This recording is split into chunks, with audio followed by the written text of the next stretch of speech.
Hello friends, welcome to GK बिप्स। So friends, last class में honourable high court के एक स्टेटमेंट के बाद कि भाई आप भर्ती प्रक्रियाएं अभी जो है अपनी जारी कर सकते हैं, लेकिन जो फाइनल जो भी होगा वो ऑनरेबल हाई कोर्ट के डिसीजन के अधीन होगा। तो उसके बाद एमपीपीएससी 2019 का क्या हो सकता है, 2020 का क्या हो सकता है, 2021 का क्या हो सकता है और अदर वैकेंसीज का क्या हो सकता है, इस बारे में हमने डिस्कशन किया था। तो कुछ बहुत ही इंपॉर्टेंट क्वेश्चंस आए हैं, उन क्वेश्चंस को हम आज लेने का प्रयास कर रहे हैं। फ्रेंड्स, जो सबसे पहला क्वेश्चन आया है वो ये आया है कि सर एमपीपीएससी 2021 का मेंस कब हो सकता है। सो फ्रेंड्स देखिए, अभी तो रिजल्ट ही नहीं आया है, ठीक है। मैंने आपको बताया कि अगले 1 महीने में रिजल्ट्स आने की प्रक्रिया जो है वो शुरू हो जाएगी, ठीक है ना। अब आप ये मानिए कि हम एक मान करके चलते हैं कि अगर 1 महीने या 1.5 महीने में रिजल्ट आ जाता है किसका, एमपीपीएससी 2021 का, तो उसके बाद आपको 90 डेज मिलेंगे मेंस की प्रिपरेशन के लिए, मिनिमम 90 डेज तो मिलेंगे। तो आप ये मान के चलो कि अभी आपके पास 4.5 महीने करीब, 4 से 5 महीने करीब तो हैं किसकी प्रिपरेशन के लिए, एमपीपीएससी 2021 की। तो 4 से 5 महीने में एमपीपीएससी 2021 पॉसिबल है, अगर माननीय उच्च न्यायालय के जो स्टेटमेंट है उसके बाद, और जैसा कि कुछ लिखित में आश्वासन दिया गया है एमपीपीएससी आयोग की तरफ से, उन प्रक्रियाओं का पालन एमपीपीएससी आयोग करता है। तो 4 से 5 महीने हैं, ठीक है ना।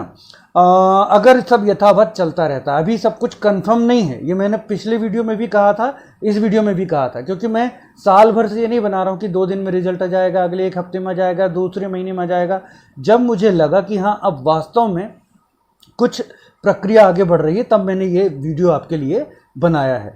तो हम एक होप कर सकते हैं कि अगले 4 से 5 महीनों में जो है वो हमारा एमपीपीएससी 2021 का जो मेंस होगा। अगले 1 से 2 महीने में आपको एमपीपीएससी 2021 का जो है रिजल्ट देखने को मिल जाएगा। उसके बाद 90 डेज तो आपको मिलेंगे, तो आपका 4 से 5 महीने में एमपीपीएससी 2021 होगा। ये आपके पहले क्वेश्चन का जो हो गया आंसर। लेकिन आप लोग अपनी तैयारी बहुत तेजी से करते रहें। खुदा ना खास्ता अगर एग्जाम उससे पहले हो जाता है तो कल को आप मुझे ब्लेम ना करें। जो आशा की जा सकती है, जो अनुमान लगाया जा सकता है, वो मैं आपको बता रहा हूं कि 4 से 5 महीनों में अगले एमपीपीएससी 2021 का मेंस आपका हो सकता है। इससे थोड़ा ज़्यादा टाइम भी लग सकता है, लेकिन आप यही मान करके चलें कि एग्ज़ाम बहुत शीघ्र हो सकता है, और अपनी पढ़ाई युद्ध स्तर पर अपनी स्टडी को कंटिन्यू करें।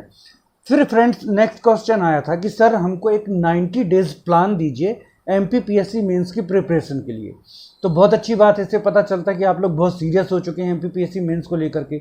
और एमपीपीएससी मेंस को 90 डेज में कवर करना बहुत मुश्किल है, लेकिन मैं आपके लिए निश्चित तौर पर एक 90 डेज प्लान लेकर के आऊँगा एमपीपीएससी के लिए, कि आप 90 डेज में किस तरीके से एमपीपीएससी मेंस की सबसे बेस्ट प्रिपरेशन कर सकते हैं। और उसके लिए मैं आपको एक बात और भी कहूँगा कि आप हमारे जो एमपीपीएससी मेंस आंसर राइटिंग के वीडियोस हैं वो जरूर देखिए। इसलिए नहीं कह रहा हूं कि मेरे वीडियोस चल जाएंगे, इसलिए कह रहा हूं फ्रेंड्स कि बहुत इंपॉर्टेंट उसमें चीजें कराई जा रही हैं। सिर्फ मैं वहां खड़े होकर के खांचे नहीं खींचता, पूरे आंसर्स आपको सॉल्व कराता हूं। 3 मार्कर्स तो विगत 5 से 7 वर्षों के पूरे आंसर सॉल्व करा रहा हूं। 3 मार्कर्स पूरे सॉल्व करा देता हूं, 5 मार्कर्स पूरे सॉल्व करा देता हूं, 11 मार्कर्स में जो इजी क्वेश्चन छोड़ करके टफ क्वेश्चन में पूरे सॉल्व करा देता हूं। साथ में मैं आपको इंपॉर्टेंट टॉपिक और रिलेटेड टॉपिक और उसी तरह से दूसरे क्वेश्चंस कैसे बन सकते हैं ये भी बताता चलता हूं। तो उसको आप जरूर अटेंड कीजिए। इससे जो आपका एक ये है ना कि भाई हम 90 डेज में कैसे कवर करें, ये बहुत हद तक आपका उन वीडियोस को देखने से ये आपका सॉल्व हो जाएगी ये प्रॉब्लम। और मैं आपको एक प्लान जो है एमपीपीएससी 90 डेज की प्रिपरेशन का, एमपीपीएससी मेंस 90 डेज प्रिपरेशन का प्लान जरूर आपके लिए लेकर के आऊँगा। अब फ्रेंड्स देखिए, कभी कभी कुछ बच्चे बिल्कुल एग्जैक्ट डेट पूछने लगते हैं कि सर एग्जैक्ट डेट बताइए कब रिजल्ट आ जाएगा, सर एग्जैक्ट डेट बताइए कब से मेंस हो जाएगा। भाई मैं क्या आयोग में बैठा हूं? अभी तो आयोग वाले ही एग्जैक्ट डेट नहीं बता सकते, तो हम कैसे बताएंगे। मैं साल भर तो आप लोगों को बोलता नहीं हूं कि नहीं अब 2 महीने 3 महीने में आ जाएगा, 2 हफ्ते में आ जाएगा। जब मुझे लगा कि हाँ प्रक्रिया वास्तव में आगे बढ़ रही है, तब मैंने आपको वीडियो बना करके बताया कि बेटा आप लोग अपनी स्टडी को बहुत अच्छी तरह से जारी रखिए, क्योंकि अब कुछ बहुत जल्द कुछ ना कुछ होने वाला है और जल्दी से रिजल्ट्स और भर्तियां होने वाली हैं। एग्जैक्ट डेट कैसे बता सकते हैं बेटा, आप ही बताओ, है ना। एग्जैक्ट डेट नहीं बता सकते, जो अनुमान है और जो वो भी किसी प्रक्रियाओं के किसी आधार पर जो अनुमान लगाए जा रहे हैं वो मैं आपको बता रहा हूँ। अब फ्रेंड्स, पटवारी एग्जाम वाले बोल रहे थे कि सर पटवारी एग्जाम के लिए सबसे इंपॉर्टेंट क्या है। तो बेटा पटवारी एग्जाम एक बहुत ही बैलेंस एग्जाम है, बहुत ही बैलेंस एग्जाम है। आप उसके लिए सबसे इम्पोर्टेंट और कुछ चीज़ों को छोड़ने का जो काम नहीं कर सकते। आप सबसे पहले ये देखिए कि पटवारी एग्जाम का सिलेबस क्या है। जो अभी तक सिलेबस रहा पटवारी एग्जाम का, जीके, ठीक है ना, जीके है। फिर उसके बाद आपका ग्रामीण अर्थव्यवस्था और पंचायती राज है, ठीक। उसके बाद फिर आपका मैथ्स है, फिर आपका कंप्यूटर है और हिंदी है। 5 सेक्शन हैं, 5 पार्ट्स हैं, और पांचों पार्ट में 20 क्वेश्चंस आने हैं आपको। इक्वल जो है वेटेज दिया हुआ, ठीक है ना। तो 20 क्वेश्चंस आएंगे आपके 20 क्वेश्चंस आएंगे आपके जीके से, 20 क्वेश्चंस आएंगे ग्रामीण अर्थव्यवस्था और पंचायती राज से, 20 क्वेश्चंस आएंगे आपके मैथ्स से, 20 क्वेश्चंस आएंगे आपके कंप्यूटर से, 20 क्वेश्चंस आएंगे आपके हिंदी से।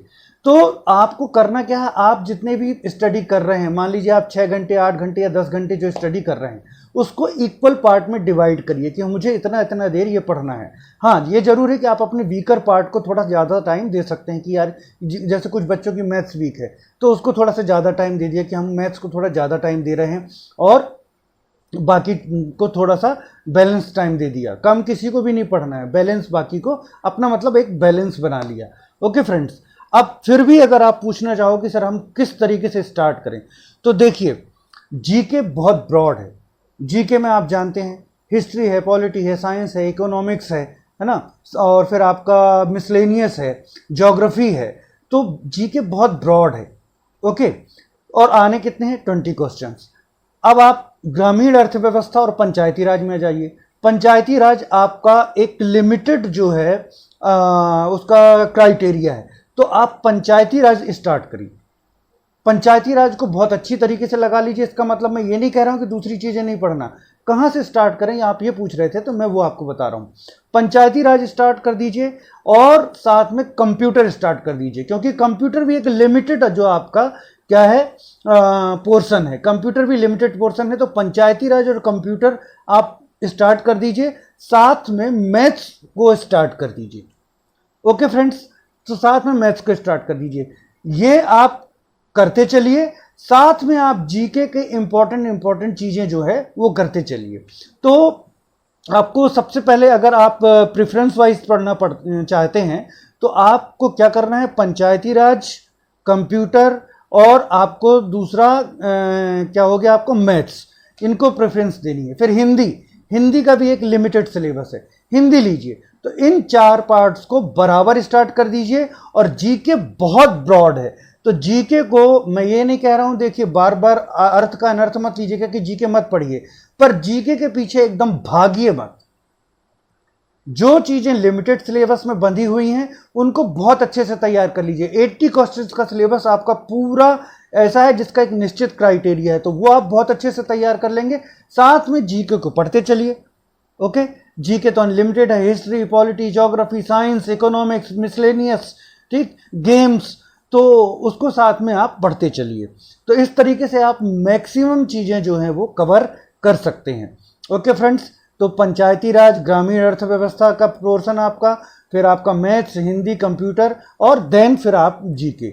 उस जीके में बहुत ज़्यादा टेंस होने की जरूरत नहीं है। कई बच्चे जीके इतना ज़्यादा पढ़ने लगते हैं कि बाकी चीज़ें उनकी छूटने लगती हैं। ओके फ्रेंड्स, करना सभी कुछ कवर है, लेकिन किसी भी एक पार्ट में बहुत ज़्यादा टाइम वेस्ट नहीं करना, खास तौर से जीके में बहुत ज़्यादा टाइम वेस्ट नहीं करना, क्योंकि यहाँ 80 क्वेश्चन एक लिमिटेड क्राइटेरिया से आ रहे हैं और जीके अनलिमिटेड है। हाँ, जीके की तैयारी करते रहना, मैं ये नहीं कह रहा हूँ कि जीके छोड़ देना है, पर उसके पीछे बहुत ज़्यादा टेंस नहीं होना है जीके के पीछे, है ना फ्रेंड्स। तो पटवारी के लिए आप किस तरह से प्रिपरेशन कर सकते हैं मैंने आपको बताया।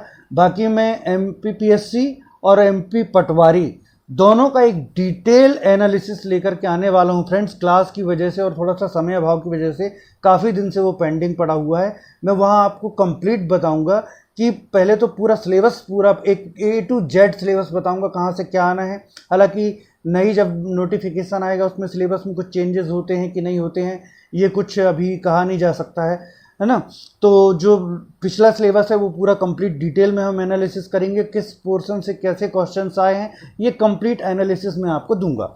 एक क्वेश्चन और आया था कि क्या सर पटवारी में CPCT अनिवार्य होगा, तो अभी मैं बोलूँगा फ्रेंड्स कि CPCT अभी तक तो यही है कि अनिवार्य नहीं होगा। आप लोग टेंस मत होइए, CPCT अनिवार्य नहीं होगा। जहां तक 95% चांसेज हैं CPCT अनिवार्य नहीं होगा।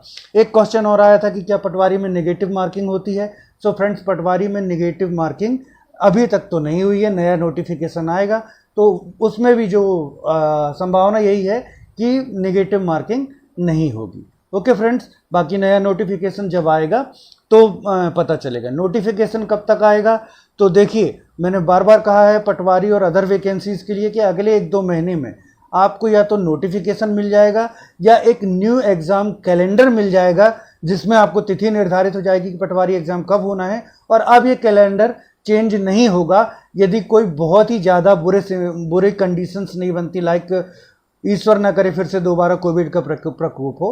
अगर ऐसी कोई कंडीशंस नहीं बनती हैं तो वो एग्ज़ाम कैलेंडर अब फॉलो होगा, बिल्कुल फॉलो होगा। तो अगले 1 से 2 महीने में या तो नोटिफिकेशन मिलेंगे आपको या आपको एक एग्ज़ाम कैलेंडर, जो फिक्स एग्ज़ाम कैलेंडर होगा, वो देखने को मिल जाएगा। ओके फ्रेंड्स, अगर आप लोगों ने हमारा चैनल सब्सक्राइब नहीं किया तो सब्सक्राइब कीजिए और नोटिफिकेशन बेल ऑन कर लीजिए, ऑल पर ऑन कर लीजिए।